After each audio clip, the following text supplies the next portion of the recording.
Kumusta kayong lahat? Hiyori nga pala ng Wano Kuni Anime. Ito na famang simula ng matinding salpukan sa pagitan ng pambihirang lakas ng Holy Knights laban sa pinagsamang persa ng Straw Hats at mga Giants. Sana pala'y ilike niyong videong to at sana huwag niyong skip kahit yung maikling ads lang dahil sobrang laking tulong na nito sa akin at sa ating channel.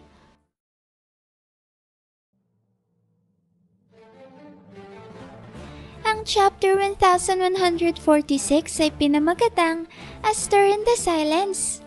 Unahin na muna natin fam ang cover story ng paglalakbay ni Yamato sa Wano, kung saan hindi inaasahang bigla na lang siyang sinunggaban at niyakap ni Ulti. Dito nga emosyonal na nagpasalamat si Ulti kay Yamato dahil sa pagsagip niya sa buhay nilang dalawa ni Page 1 mula sa tiyak na kapahamakan sa kamay ng grupo ni Husu. At bilang pagtanaw nga ng malaking utang na loob, ay hiniling ni Ulti na hayaan sila ni Yamato na magsilbi silang magkapatid sa kanya. Ayan fam, mukhang magkakatotoo na ngang matagal na nating inaasam-asam na pagkakaroon ng sariling crew ni Yamato, na mangangahulugan rin naman ng mas lalo pang paglakas ng Emperor crew ni Luffy. Pagkatapos naman yan ay dumako na tayo ngayon sa mga makapaninding balahibong tagpo sa mismong chapter. Dito fam ay makikita natin ang gulat na reaksyon ni Usopp, Jinbei, Nami at Colon dahil sa biglaang paglitaw ng Holy Knight na si Ganko sa kanilang barko. Kagad namang naisip na Jinbei na ang misteryosong individual na ito na marahil ang isa sa mga miyembro ng grupo na palihim na umaatake ngayon sa kaharian ng Elbaf.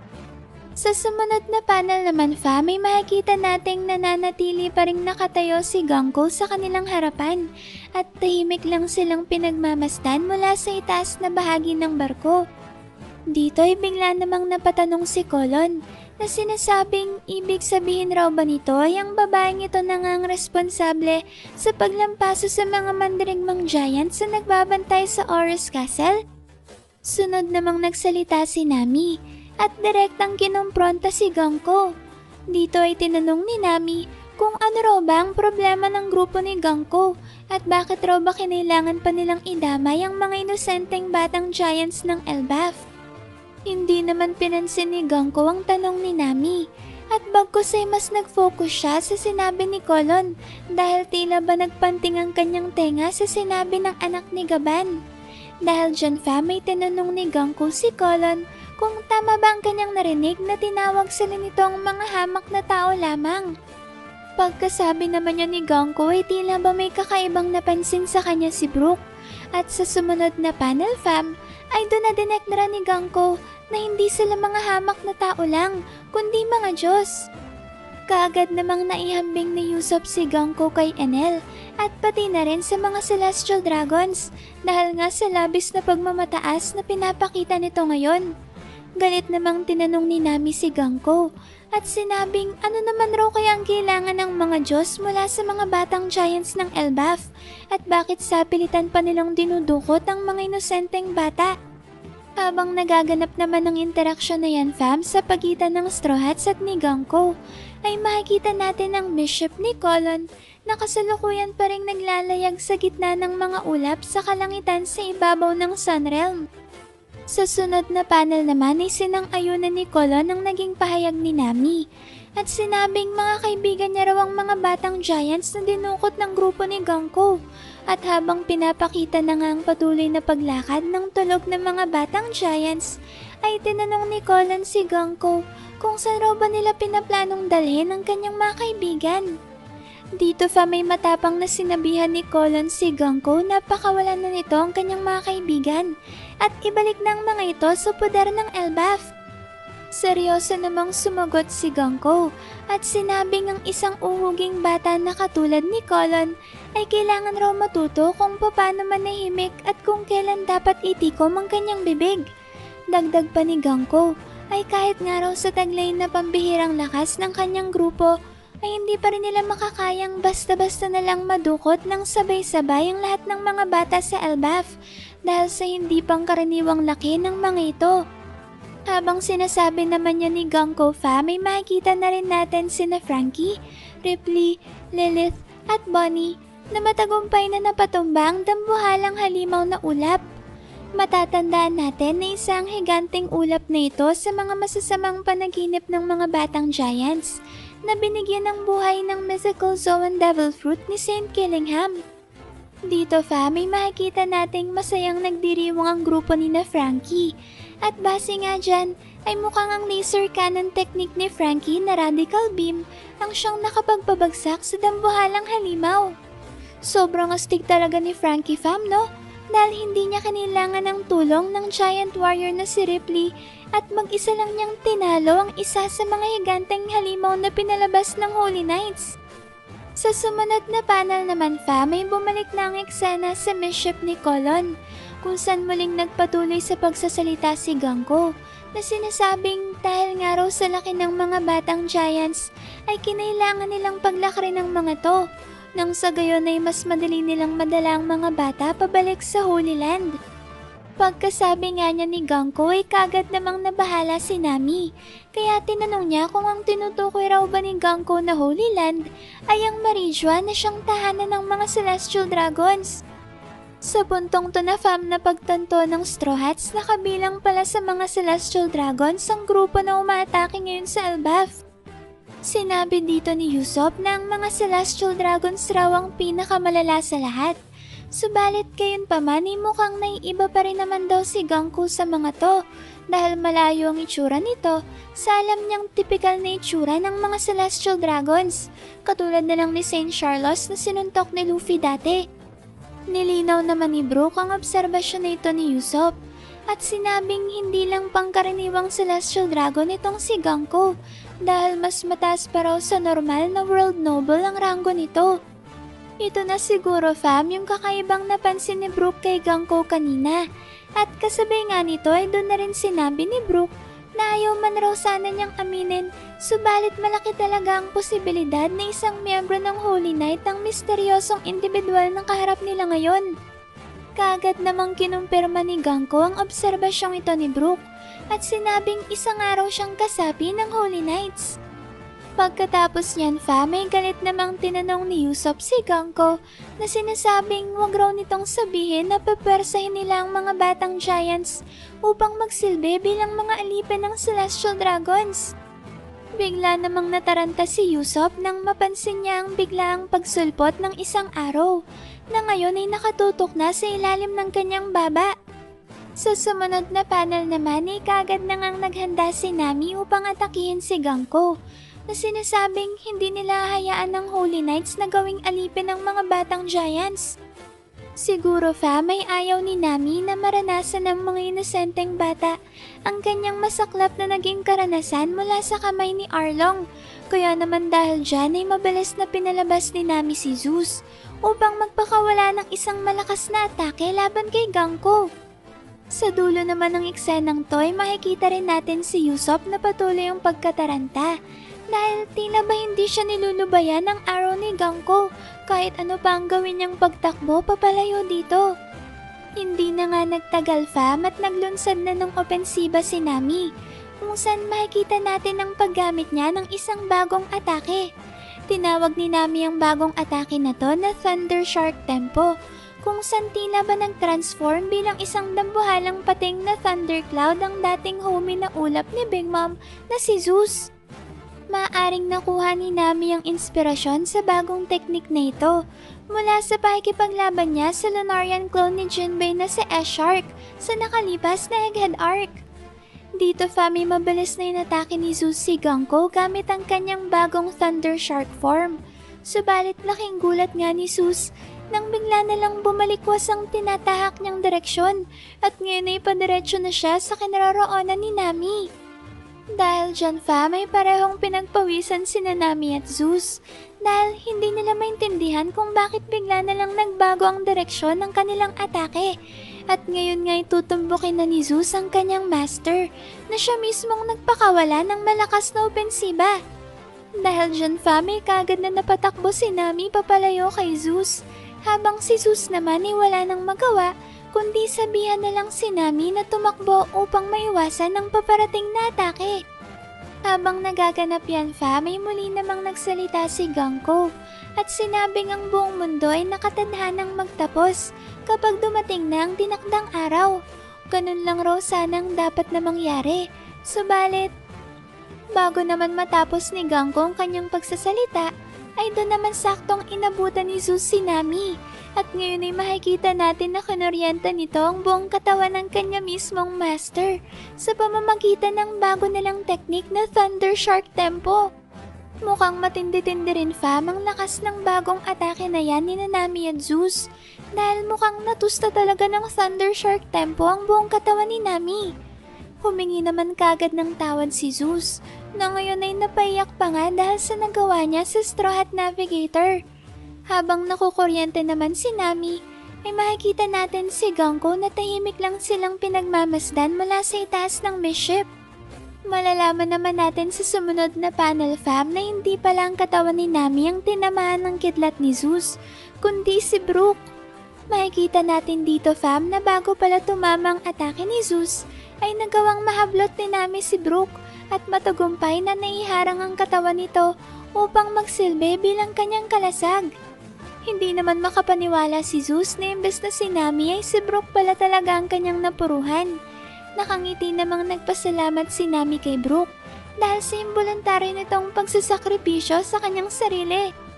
Pagkatapos niyan may muli namang nagpatuloy sa pagsasalita si Ganko at sinabing nakatadhanang araw na magtapos ang mundo sa oras na dumating na ang tinakdang araw. Subalit may ilan sa mga lahi ng tao na nakaalam sa paparating na katapusan at ang mga taong turaw ay ginawa ang lahat ng kanilang makakaya upang may paalam sa buong mundong nakaambang na malaking trahedya. Habang sinasabi yan ni Ganko may isa-isa namang pinakitang mga mukha ni Professor Clover, Nico Olivia at Dr. Vegapunk. Sa sumunod na panel naman ay makikita na natin si Usopp na pasimpleng inaasinta mula sa malayo si Ganko at kasulukuyang inihahanda ang kanyang sandata na Kuro Kabuto. At hindi pa man nga lumilipas ang isang sandali ay kagad na ngang nagpakawala si Usopp ng isang long-range na atake laban kay Ganko. Yun lang makikita natin sa dulo ng panel na tila ba napansin na ni Ganko ang papalapit na atake ni Usopp. Subalit gayon pa man ay hindi man lang siya gumawa ng aksyon upang umiwas o protektahan ang kanyang sarili. At sa sumunod na panel na nga natin makikita na sinalo ni Ganko ang buong pwersa ng atake ni Usopp kung saan nagmukhang isang dambuhalang bungong itsura ng pagsabog ng atake at kahit nga mula sa malayo ay kitang-kitang epekto ng pinakawalang atake ng Straw Hat Sniper sa babaeng Holy Knight. Naging mas nakakawindang naman ang sumunod na eksena dahil masasaksihan natin dito na nagawa palang mapasabog ni Usopp ang buong itaas na bahagi na katawan ng isa sa mga miyembro ng Holy Knights na tinuturing na isa sa pinakamalalakas na grupo sa buong mundo. Bigla naman ngang napaluwa ang mga mata ni Usopp dahil hindi siya makapaniwala sa napakatinding pinsala na nagawang maidulot ng kanyang atake. Kagad namang pinagsabihan ng kapwa niya Straw Hat si Usopp na masyado raw nitong nilakasan ang pinakawalan niyang atake, habang si Usopp naman mismo ay mabilis na humingi ng tawad kay Ganko sa pag-iisip na nagawa niyang matapos ang buhay nito. Mas lalo namang kinalabutan ng Straw Hats nang bigla na lang magsimulang mag-regenerate ang sumabog na katawan ni Ganko. Nasabi pa nga dito ni Nami na kanina raw ay naawa pa siya kay Ganko. Subalit ngayon ay parang kinikilabutan na siya dito. Sumagot naman si Brook at sinabing nakakapanglambot raw talagang makita na muling mabuhay ang isang patay. Sa sunod na panel naman may makikita natin na unti-unti na ngang nakakabalik sa normal ang sumabog na bahagi ng katawan ni Ganko na labis namang kinagulat ni Nami at Usopp. Habang nagre-regenerate nga si Ganko, ay sinabi nito na sa oras raw na magsimula ang nakatadhanang pagtatapos ng mundo ay wala nang magagawa pa ang sino man para pigilan ito. Grabe mukhang kagayang-kagaya pala talaga ng Gorosei ang mga miyembro ng Holy Knights, no? Dahil katulad nila ay may kakayahan rin ang mga ito na makapag-regenerate at makarecover mula sa anumang uri ng pinsala. Kung ganun may paano na kaya matatalo ng Straw Hats ang mga miyembro ng Holy Knights? Gayong ang 5 Elders nga na may parehong kakayahan ay kinailangan pa nilang takasan para makaligtas. Siguro may Selbath arc na matutuklasan ni na Luffy kung ano ba talaga ang kahinaan ng Gorosei at ng Holy Knights para naman sa wakas ay magkaroon na sila ng palag laban sa pwersa ng World Government. Pagkatapos niyan may si Ganko naman ang gumawa ng aksyon sa pagkakataong ito kung saan tinutok niya ang kanyang araw papunta sa direksyon ni Usopp. Pinagtapat na rin dito ni Ganko ang isa sa mga kakayahan ng kanyang Devil Fruit ability na sinasabing kung saan man raw nakatutok ang kanyang araw ay ito rin naman ang siyang magiging target ng kanyang pag-atake. Sinabi ni Ganko na kahit ano pa man raw ang gawing pag-iwas ng kanyang napiling target ay tiyak na matatamaan niya pa rin to. Mukhang nainis naman si Usopp sa revelasyon na yan ni Ganko dahil kinukumpirma nito ang kanyang naging teorya tungkol sa abilidad ng Holy Knight. Sa sumunod na panel naman may makikita nating patuloy pa rin ang pagsunod ng araw ni Ganko kay Usopp. Sinabihan naman ni Jinbei si Usopp na siya na ang bahala kay Ganko, kaya wala na itong dapat alalahanin pa. Makikita naman natin si Nami na sinusubukang baguhin ang direksyon ng araw, habang si Brook naman ay namangha sa abilidad ni Ganko dahil kaya nitong kusang habulin ang kanyang mga target kahit saan pa man ito magpunta. Sa dulo ng panel na yan may bigla namang pinakita ang barko ng Giant Warrior Pirates na Great Eric na kasalukuyan na palang napapalibutan ng mga dambuhalang halimaw na binigyan ng buhay ni Saint Summers. Dito may makikita na natin ang malapitan ng dalawang giant captains na sina Dory at Brogy na ngayon ay nasa harapan ng kanilang barko at magkasamang nilalabanan ng mga halimaw. Masasaksihan nga natin na madali lang pinugutan ni Dory ang isang higanteng dragon, habang si Brogy naman ay walang kahirap-hirap na pinutulan ng braso ang dambuhalang zombie. Mukhang walang binatbat ang mga halimaw ni Saint Summers kina Dory at Brogy dahil hindi man lang sila pinagpapawisan kahit na sunod-sunod ang pag-atake sa kanila ng mga higanteng halimaw. Habang nakikipaglaban naman ang dalawang giant captains, ay muli nating maririnig ang tinig ni Ganko na sinasabing ang malaking digmaan raw na lalamon sa buong mundo ay malapit nang magsimula at sa oras nga raw na magsimula ito, ang alinmang kampo na pipiliing kampihan ng mga giants ay lubhang makakaapekto sa takbo ng nasabing digmaan. Nakakatawa namang makita na sa gitna ng pagsasalita ni Ganko ay sandali rin namang pinasilip ang isang eksena sa Underworld kung saan makikita natin sina Luffy at Prince Loki na kapwa lumobo na ang katawan sa sobrang kabusugan dahil nagawa nilang maubos ang lahat ng pagkain na niluto ni na Sanji mula sa karne ng dambuhalang dinosaur. Grabe, mas lumalaki na tuloy ngayon ang pagkakapareho ng Accursed Prince at ni Luffy. Kaya siguradong may matinding papel na gagampanan nitong si Prince Loki, hindi lang sa Elbaf Arc, kundi pati na sa kabuuan ng kwento. Saktong-sakto pa nga sa tagpong ito ang sinabi ni Ganko kanina, na ang alinmang kampo na pipiliing kampihan ng mga giants ang siyang magdidikta sa takbo ng malaking digmaan. Dahil dyan may mukhang magkakatotoo ngang nakalarawan sa ancient painting, kung saan may isang ancient giant na nakikipagtulungan kay Joy Boy para labanan ng malaking halimaw, na siya namang direktang representasyon ni Luffy bilang si Joy Boy, Prince Loki bilang ang ancient giant na tutulong kay Luffy, at ang kalaban nilang dambuhalang halimaw na kinakatawan naman ni Im-sama. Grabe mukhang palapit na talaga ng papalapit ang final war na lalamon sa buong One Piece world at siyang magiging hudyat ng simula ng pagtatapos ng kwento. Sa pagpapatuloy naman ng chapter ay makikita natin sina Nami at Jinbei na nagpahayag ng mariing pagtutol sa mga sinasabi at ginagawang aksyon ng mga Holy Knights. Sinabi dito ni Nami na imposible raw na magkaroon ng malawakang digmaan na babalot sa buong daigdig. Labis naman ang naging pandidiri ni Jinbei sa Holy Knights dahil sa pinaplano ng mga ito na gamitin ng mga batang giants bilang kanilang mga hostage upang sabilitang mapasunod ang buong kaharian ng Elbaf. Sa parang ito kasi mapipilitan ng mga mandirigmang giants na magsilbi bilang mga sundalo ng world government at lumaban para sa mga celestial dragons sa paparating na malaking digmaan. Sa sumunod na panel naman may sinagot na ni Gangko ang naging pahayag ng Straw Hats at sinabing ginagawa niya lang naman ang misyon na binigay sa kanya. Bukod pa dyan, ay hindi niya nga raw naiintindihan ng konsepto ng pang-hostage at kung paano to gumagana.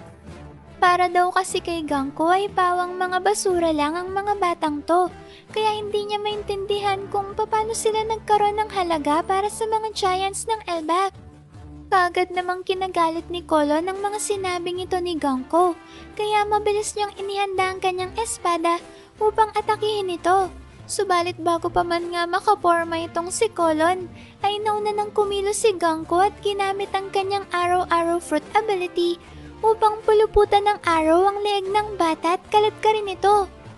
Dahil nga sa ginawang yan ni Gangko ay nabitawan ni Kolon ang hawak-hawak niyang espada, habang si Nami naman ay kagad na nag-alala para sa batang giant. Sa sumunod na panel naman may gumawa na ng aksyon sina Jinbei at Brook para mapigilan si Gangko. Subalit sa punto na papakawalan na sana nila ang kanilang mga atake, ay bigla na lang lumitaw si Gangko sa kanilang gitna at ginamit ang kanyang teknik na Aloe Fated Arrow. Ang teknik na ito ni Gangko ay nagresulta upang mabago ang direksyon ng atake ng dalawang Straw Hats. Kaya imbes nga na sa kanya tumama ang atake ng mga ito, ay sila mismong tinamaan ng teknik ng isa't isa. Dahil dyan may napatalsek ng fishman karate ni Jinbei ang ulo ni Brook, habang ang sword attack naman ni Brook ay direktang sumaksak sa braso ni Jinbei. Naging sunod-sunod naman ang mga pinakawalang atake ni Gangko, dahil kagad na nga niyang sinugod si Nami. At ngayon ay makikita natin na bigla na lang lumitaw ang isang arrow na nakatutok sa mukha ng ating navigator. At hindi nagtagal ay mabilis na tumama sa kanyang malakas na sipa ni Gangko, dahilan upang tumalsik pataas ang kanyang katawan. Sinamantala naman ni Usopp ang pagiging abala ni Gangko at mabilis tong tinira ng kanyang Kuro Kabuto. Yun nga lang may mukhang masyado talaga mabilis itong si Gangko para sa Straw Hats, dahil madali lang nitong naiwasan ng atake sa kanya ni Usopp. At pagkatapos ng umiwas ni Gangko, ay kagad naman siyang nagpakawala ng isang flying knee na direktang kumonekta sa mismong mukha ng Straw Hat Sniper. Grabe mukhang dehado talaga ang Straw Hats sa naging komprontasyon na to laban sa Holy Knight. Dahil bukod nga sa mas mabilis si Gangko sa kanila, ay sobrang overpowered din ang taglay na Devil Fruit nito. Makikita naman natin sa sumunod na panel na nagawa palang mapatalsik ng mga huling atake ni Gangko ang Straw Hats palabas ng midship. Kasabay naman niya na yung pagtangay ni Gangko kay Kolon na ngayon ay kinakaladkad na ng kanyang araw na kasalukuyang nakapulupot sa leeg ng bata. Dahil dyan may kasama na ngayon si Kolon sa mga batang giants na nakidnap ng Holy Knights na kanila namang gagamitan bilang pang-blackmail at persahang mapasunod ng buong kaharian ng Elbaf. Pagkatapos yan may isa-isa naman nating makikita ang mga mukha ni Kolon at ng Straw Hats na wala nang magawa upang mapigilan pa ang pag-atake sa kanila ng Holy Knight na si Gangko. At ngayon ngang matagumpay nang nakidnap ni Gangko si Kolon, ay maaring dito na ulit pumasok sa eksena ang isa sa mga living legends ng One Piece na si Scopper Gaban. At dahil nga sa pambihirang observation haki ni Gaban, ay hindi malayong naramdaman niya na nasa panganib ngayon ng kanyang anak, kaya siguradong gagawa kagad siya ng aksyon upang sagipin ito. At kapag dumating ng pagkakataong yon, ay doon na rin natin makikita ang paghaharap ni Gaban at Gangko. Isa na namang hindi inaasahang match-up na siguradong magiging siksik sa excitement at aksyon. Pagkatapos naman yan may lumipat na ang chapter sa Walrus School, kung saan maririnig nating nag-uusap sa Dandanmushi ang mga Holy Knights na sina Saint Summers at Saint Killingham. Sinabi dito ng dalawa na limitado raw ang communication system ng Elbaf, pero mabuti na lang raw at meron ito sa Walrus School. Makikita naman natin sa sumunod na panel na hindi lang pala si Gangko ang nag-umpisang kumilos sa grupo. Dahil kahit pala si Saint Killingham ay gumawa na rin ng aksyon at nilusob ang Walrus School. Dito ay makikita natin na madali lang natalo si Prince Kiba na walang kahirap-hirap na binalibag ni Saint Killingham pabagsak sa lupa. Sa tindi nga ng pinsalan ng Giant Principal Fam ay namuti na ang kanyang mga mata. At bukod pa dyan ay napuno na rin ng dugo ang kanyang mukha. Sa sumunod na panel naman ay makikita natin ang isa sa mga teacher ng Walrus School na si Ange na ngayon ay hindi makagalaw. Sinabi ni Saint Killingham na ginamitan niya raw ito ng isa sa kanyang mga technique na tinawag niyang sleep paralysis. Kaya naman bigla na lang naparalisa ang katawan nitong si Ange. Sinubukan namang pagganahin ni Saint Killingham ang telediction snail na nakakapag-broadcast sa buong Elbaf na parang isang TV network. Dito ay pinagsalita ni Saint Killingham si Saint Summers para marinig sa buong Warland ang kanyang mensahe. Sumagot naman si Saint Summers at sinabihan si Saint Killingham na kailangan pa raw niya ng ilan pang sandali dahil hindi pa niya napapatumba ang kanyang kalaban.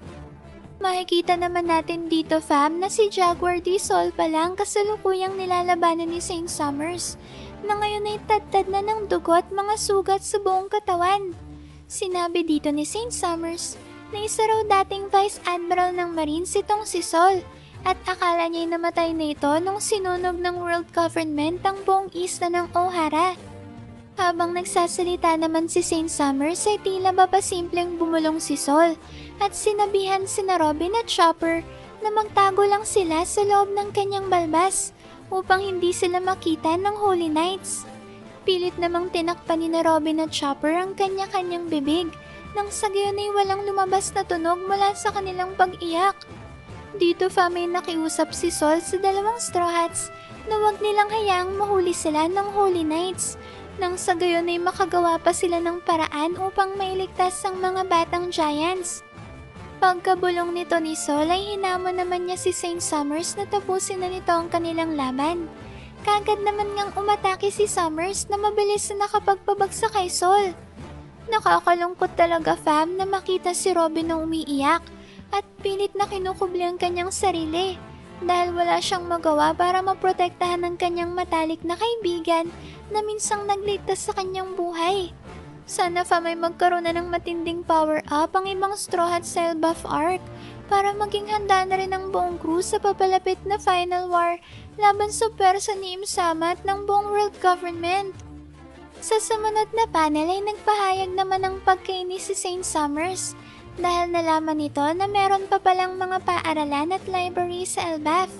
Sinabi dito ni Saint Summers na hindi na raw kailangan ng mga giants ng ganitong mga bagay dahil sila ay mga mandirigma. Dagdag pa niya ay nung unang panahon raw ay nagawa ng mga giants na mangilabot ang buong mundo sa taglay nilang lakas. Napatanong pa nga si Saint Summers kay King Harald kung ano raw bang nangyari at bakit naging ganito nakahina ang mga giants. Hindi raw ba ang mga mandirigmang giants ng Elbaf ang dapat na magsilbing mga sundalo ng world government? At bilang pagtatapos naman ng chapter fam, ay dito na sinabi ni Saint Summers ang isang malaking revelasyon kung saan sinabihan nito si King Harald na pumalpak raw ito sa nakatakda nitong misyon. Ano kayang ibig sabihin ni Saint Summers sa sinabi niyang yan fam? Isa na nga kaya itong kumpirmasyon na tinrider nga ni King Harald ang Elbaf at nagkaroon ito ng kasunduan sa world government?